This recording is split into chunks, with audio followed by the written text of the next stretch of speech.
Hey guys, I've had some questions about how I hooked up this 2.5, and I'll do a quick rundown of what I did and where I got it and how I hooked everything in.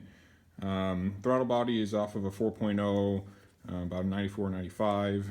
Intake manifold is off a 2.5 out of a 94, 95, somewhere in there.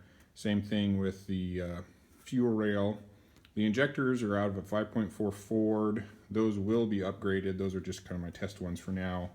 When I put a turbo on this thing, those are going to go up to bigger injectors. So we've got our throttle position sensor here, air intake sensor here. This is going around to control fuel pressure coming off the fuel rail.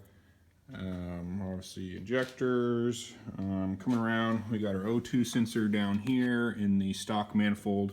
That'll all be gone obviously when I put a turbo on here, and I'll be changing the location of that O2 sensor.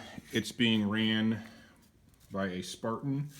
The Microsquirt EFI that I have does not have the capability of running a wideband O2 sensor, so you have to have basically a unit to actually heat it and read it. So that's kind of an add-on I had to do. Got just quick and dirty fuses for fuel pump. Turn the EFI on. The O2 sensor driver. I forget what else. Some relays to kind of run everything. You got your barometric sensor, which is going to be sensing vacuum and eventually boost. Let's see here, coming around, my coil is out of like a 99 Golf or Jetta. I'm not sure why I went with VW, other than the fact that it has the igniter built into it, and so the Microsquirt does not have the capability of actually firing a coil, so it needs an igniter, which the Microsquirt has the ability to fire an igniter, a control igniter. The distributor is out of like a 95 or newer Jeep, I think. It is a fixed location. Timing is not controlled through this distributor whatsoever. All this distributor is doing is distributing the spark. Can't adjust timing with it. Timing is adjusted through the computer.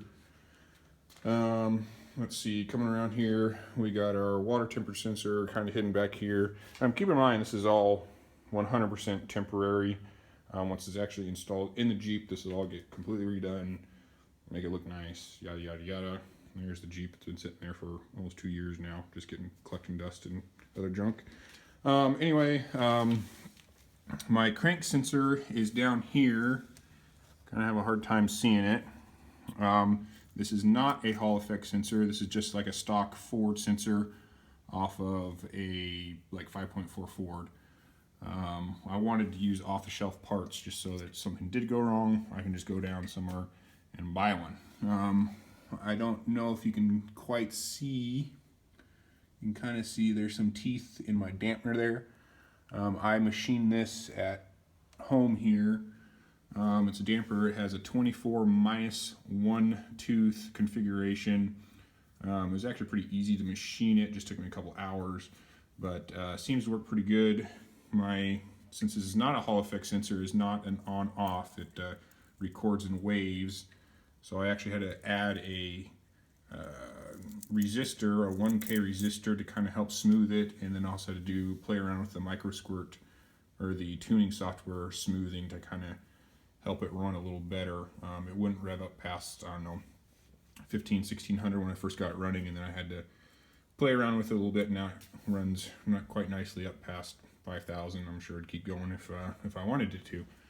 So, any other questions? Feel free to post a question down there, and I'll see if I can answer it. Here's the plug-in to hook into my computer. Yeah, I don't think there's really much else. They're pretty simple, really. Just a few sensors and a lot of wiring, temporary, obviously.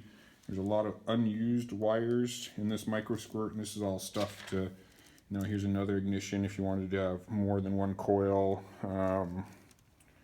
There's ones to control air conditioning. Right off the top of my head, I can't really think of them, but there's quite a few other wires in here for other inputs and outputs. So, oh, and also for my crank sensor, I just use VR1 and VR1 positive and negative to hook up to it. Super simple. Anyway, there you go.